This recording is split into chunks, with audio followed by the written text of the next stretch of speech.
बच्चों, आ, आज अपन second year political science में पेपर फर्स्ट के ही आ, गत पाठ को आगे बढ़ाएंगे।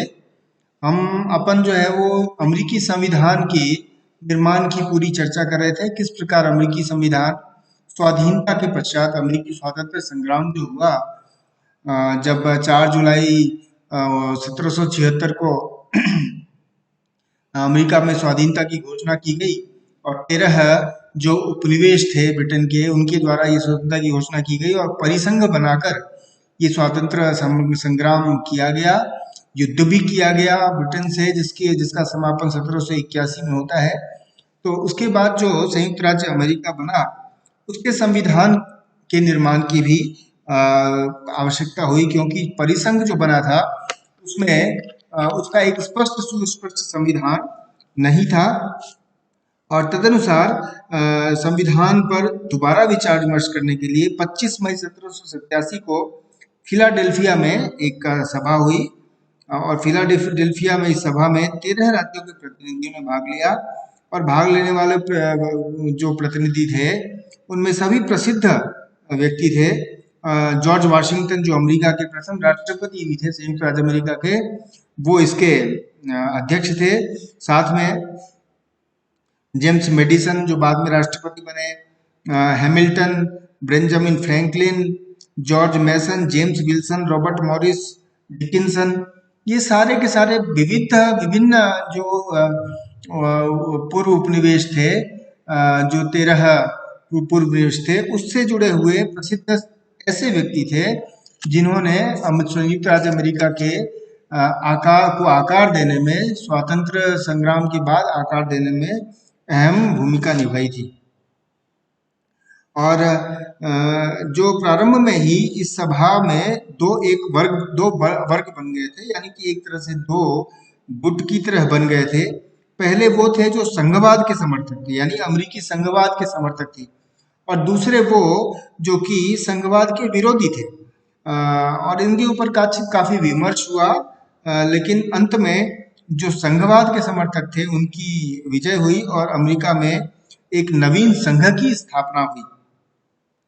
इस सम्मेलन के समक्ष अनेक अन्य समस्याएं भी थी, जैसे व्यवस्थापिका के गठन की पद्धति, छोटे राज्यों के प्रतिनिधियों का आपस में जो विवाद था वो, और फिर अंत में लंबी बहस के बाद, लगभग 10 दिन की बहस के बाद जो है इस संयुक्त राज्य अमेरिका के संविधान के बारे में जिसको महान समझौता कहते हैं, ग्रेट कॉन्ट्रैक्ट एग्रीमेंट, इस समझौते के अनुसार केंद्र में व्यवस्थापिका के 2 सदनों की व्यवस्था की गई। हम सभी जानते हैं कि अमेरिका के संसद का नाम कांग्रेस है और कांग्रेस में 2 सदन है, उच्च सदन सीनेट और निम्न सदन हाउस ऑफ रिप्रेजेंटेटिव यानी प्रतिनिधि सभा। यह भी निश्चित किया गया कि प्रतिनिधि सभा में जनसंख्या के आधार पर राज्यों से प्रतिनिधि चुने जाएंगे, लेकिन दूसरे सदन यानी उच्च सदन यानी सीनेट में सभी राज्यों को समान प्रतिनिधित्व होगा। और वर्तमान में जो अमेरिका के 50 राज्य हैं उनका सभी, क्योंकि दुनिया में सबसे शक्तिशाली उच्च सदन जो है वो सीनेट है, तो उस सीनेट में सभी राज्यों का समान प्रतिनिधित्व का सिद्धांत रखा गया। इसलिए 50 जो राज्य हैं संयुक्त राज्य अमेरिका के, उसमें 2-2 सदस्य यानी कुल सदस्य संख्या सीनेट की 100 रखी गई। सम्मेलन के एक सदस्य मॉन्टेस्क्यू थे और मॉन्टेस्क्यू के सम्मेलन के सभी सदस्य, जो मॉन्टेस्क्यू का शक्ति पृथक्करण का सिद्धांत था, मॉन्टेस्क्यू अमेरिका के नहीं थे।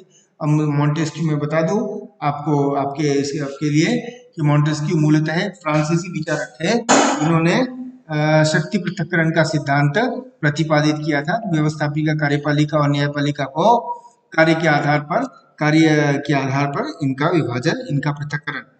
तो शक्ति से जो विभाजन का सिद्धांत था, शक्ति पृथक्करण का, उससे प्रभावित थे सम्मेलन के सदस्य, और इंग्लैंड की शासन व्यवस्था से इतर अध्यक्षात्मक शासन व्यवस्था को अपनाया गया, जिसमें शक्ति पृथक्करण को बहुत ही ज्यादा स्पेस मिलता है, वो ज्यादा मुखर स्थिति में दिखता है। और 26 जुलाई 1787 को संविधान के सभी प्रमुख प्रावधानों पर लगभग सहमति हो गई। 26 प्रस्तावों को भावी संविधान के रूप में स्वीकार कर लिया गया और स्वीकृत प्रस्तावों को कानूनी रूप देने के लिए 8 सितंबर 1787 को एक जो अध्यक्ष थे मॉरिस की अध्यक्षता में एक समिति बनाई गई और इस समिति ने 15 सितंबर तक 1787 तक संविधान का प्रारूप तैयार कर लिया और 17 सितंबर 1787 को ही इस पर हस्ताक्षर भी हो गए। अब ये संविधान बन तो गया, लेकिन क्योंकि फिलाडेल्फिया की जो सभा थी, फिलाडेल्फिया का जो सम्मेलन था 1787 का, वो एक संप्रभु संस्था नहीं थी, यानी कि जनता के द्वारा चुनी हुई नहीं थी। इसलिए ये जो संविधान बना था फिलाडेल्फिया के सम्मेलन के बाद, यह तभी लागू होता, इसमें एक कंडीशन थी, जब 2/3 राज्य यानी उस समय जो 13 थे उनमें से कम 9 राज्यों के द्वारा उनका अनुमोदन किया जाता। लेकिन राज्यों ने इसके अनुमोदन में बहुत आगे बढ़कर कार्रवाई नहीं की, उत्साह नहीं दिखाया। कारण स्पष्ट था कि संघवाद के समर्थक यानी केंद्र को अधिक शक्तिशाली बनाने के समर्थक और संघवाद के विरोधी अर्थात केंद्र को अधिक शक्तिशाली बनाने के विरोधी, ये विवाद कायम था और इसलिए ये एक बना रहा कि राज्यों ने वो बहुत उत्साह नहीं दिखाया। लेकिन अंत में संघवादियों ने स्वीकार किया कि संविधान में अधिकार पत्र की व्यवस्था होनी आवश्यक है और उन्होंने आश्वासन दिया कि नवीन सरकार की स्थापना के तुरंत बाद अधिकार पत्र की व्यवस्था कर दी जाएगी। और अंततः ये निश्चित किया गया कि संविधान के अनुसार निर्वाचन होकर नई सरकार 4 मार्च 1789 से कार्यभार प्रारंभ कर देगी। इस प्रकार विश्व के प्रथम निर्मित और लिखित संविधान का उदय हुआ। अमेरिका की वर्तमान शासन व्यवस्था का संचालन 1787 में निर्मित और 1789 में लागू इसी संविधान के आधार पर किया जाता है। 7 कुल अनुच्छेद हैं और इसमें अब तक मात्र 27 संशोधन हुए। इसको देखकर अपने अंदाजा लग सकता है कि एक कठोर संविधान था। ये संविधान बन गया। अब अपन जो आएंगे वो कुल मिलाकर अमेरिकी संविधान के प्रमुख स्रोतों का अपन एक अवलोकन करेंगे कि इनके प्रमुख स्रोत क्या है, क्योंकि स्रोत से ही संविधान की रूपरेखा जो है वो स्पष्ट होती है। सबसे पहले फिलाडेल्फिया जो सम्मेलन था उसके द्वारा निर्मित संविधान 1787 में फिलाडेल्फिया सम्मेलन द्वारा तैयार किया गया जो संविधान था, ये एक मूल ढांचा है अमेरिकी संविधान का और इस पर संविधान संशोधन, व्यवस्थापन, न्यायिक निर्णय, न्यायिक पुनरावलोकन इत्यादि परंपराओं ने कालांतर में और भी इसका विकास किया। दूसरा, संविधान संशोधन एक प्रमुख स्रोत है। अमेरिकी संविधान में अब तक यूं तो मात्र 27 संशोधन हुए, लेकिन जो संशोधन है उन्होंने इस संविधान को विकसित करने में अहम भूमिका निभाई। जो पहले 10 संशोधन थे वो नागरिकों के अधिकार पत्र को ही से ही संबंधित थे। संशोधन 13, 14 और 15 गृह युद्ध के कारण लाए गए थे और 17वें संशोधन के द्वारा सीनेट के लिए प्रत्यक्ष निर्वाचन की व्यवस्था की गई।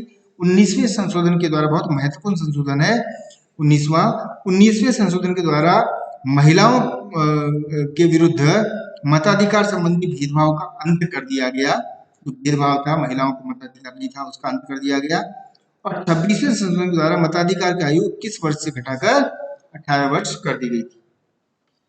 एक और स्रोत प्रमुख है, वो है व्यवस्थापिका अर्थात कांग्रेस के विविध अधिनियम या कांग्रेस के द्वारा बनाया गया विविध कानून। 1789 में जो संविधान लागू हुआ वो तो एक मूल ढांचा है, लेकिन उसके बाद जो व्यवस्थापिका यानी कांग्रेस यानी सीनेट और हाउस ऑफ रिप्रेजेंटेटिव से मिलकर जो कांग्रेस संसद है, उसने समय समय पर अलग अलग कानून और अधिनियम बनाए। इससे भी संविधान वहाँ का रिच हुआ है, संविधान विस्तृत हुआ है, संविधान का एक्सपेंशन हुआ है। तो ये जो है यह भी एक बड़ी भूमिका रही है संविधान व्यवस्थापिका के अधिनियमों द्वारा, कांग्रेस के द्वारा विभिन्न कानूनों के द्वारा, जैसे बजट निर्माण की प्रक्रिया इत्यादि। ये जो है ये इसका विकास कांग्रेस के विभिन्न अधिनियमों के द्वारा हुई। फिर एक और स्रोत है कार्यपालिका के आदेश। अब कार्यपालिका के भी, क्योंकि हम जानते हैं कि कार्यपालिका क्योंकि अध्यक्षीय प्रणाली है अमेरिका में, तो कार्यपालिका व्यवस्थापिका से एक प्रकार से मुक्त है, यानी उसके विश्वास पर उसका अस्तित्व निर्भर नहीं करता संसदीय व्यवस्थाओं की बात। तो इसलिए जो कार्यपालिका के प्रधान यानी राष्ट्रपति हैं, डायरेक्टली इलेक्टेड राष्ट्रपति हैं, वो राष्ट्रपतियों ने, कार्यपालिका ने समय समय पर अपने अपने अनुसार आदेश जारी किए हैं। जैसे चाहे जॉर्ज वाशिंगटन हो, जैक्सन हो, अब्राहम लिंकन हो, रूजवेल्ट हो, थियोडोर या फ्रैंकलिन, या रोनाल्ड रीगन हो, है ना, या फिर जॉर्ज बुश हो, इनके शासनकाल में अनेक प्रकार के इनके व्यक्तिगत निर्णय भी कार्यपालिका के आदेश के रूप में आए। और यद्यपि संविधान में कहीं भी मंत्रिमंडल का उल्लेख नहीं है, लेकिन पहले राष्ट्रपति वाशिंगटन ने ही अपने मंत्रिमंडल का गठन कर लिया था, और तभी से मंत्रिमंडल भी कार्यपालिका का एक अंग हो गया है। और अनेक समय पर, युद्ध के समय पर, दोनों विश्व युद्धों के समय में भी राष्ट्रपति कार्यपालिका के विशेष अधिकार के तहत आदेश जारी किए गए। तो इससे भी संविधान विस्तृत हुआ। एक और जो है वो है न्यायिक व्याख्याएं, जुडिशियल इंटरप्रिटेशन, जिसके अंतर्गत न्यायिक पुनरावलोकन का अधिकार भी आता है। 1803 में मेडिसन बनाम मारबरी मुकदमे से इस न्यायिक पुनरावलोकन का अमेरिकी व्यवस्था में विकास हुआ, उससे भी, और उसके बाद अनेक अवसरों पर न्यायिक पुनरावलोकन के अधिकार का प्रयोग करते हुए न्यायिक व्याख्याएं की गई सर्वोच्च न्यायालय के द्वारा, और वह भी कुल मिलाकर संविधान के विकास में उसकी महती भूमिका रही है। और इसलिए अनेक संदर्भों में, चाहे वो निहित शक्तियों का सिद्धांत हो या संविधा की पवित्रता का सिद्धांत हो, ये कुल मिलाकर न्यायपालिका ने समय समय पर अपनी व्याख्या में संविधान को विस्तृत किया है। इसलिए प्रसिद्ध न्यायविद ह्यूज ने एक अपने प्रसिद्ध भाषण में कहा था कि हम संविधान के अंतर्गत हैं, परंतु संविधान वैसा ही है जैसा न्यायाधीश चाहते हैं। अब ये सब कुछ सेल्फ एक्सप्लेनेटरी है कि किस प्रकार न्यायपालिका के आदेशों से संविधान बंधा हुआ है। इसके बाद कुछ जो ट्रेडिशंस हैं, कस्टम्स हैं, इनकी भी भूमिका है। ये भी स्रोत हैं प्रमुख संविधान के। जो कन्वेंशंस हैं, ट्रेडिशन हैं, कस्टम्स हैं, चाहे वो राजनीतिक दल से संबंधित हो, मंत्रिमंडलीय व्यवस्था से संबंधित हो, राष्ट्रपति के चुनाव से संबंधित हो, है ना, सीनेट के शिष्टाचार या आचार विचार से संबंधित हो, ये कुछ परंपराएं हैं। ये भी प्रमुख स्रोत अमेरिकी संविधान के हैं।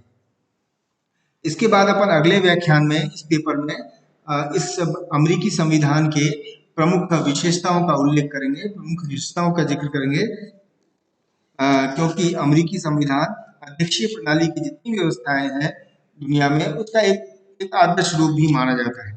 तो कुल मिलाकर, जैसे ब्रिटिश व्यवस्था संसदीय व्यवस्था का आदर्श रूप माना जाता है, अमेरिकी व्यवस्था को, क्योंकि पहला बड़ा लिखित संविधान था आधुनिक विश्व का, और इसलिए अमेरिकी संविधान को उस रूप में, आदर्श के रूप में देखा जाता है, अध्यक्षीय प्रणाली के आदर्श के रूप में। तो अपन इसको देखेंगे कि इसकी विशेषताएं क्या क्या है, क्योंकि विशेषताओं के ऊपर प्रश्न भी हो सकता है।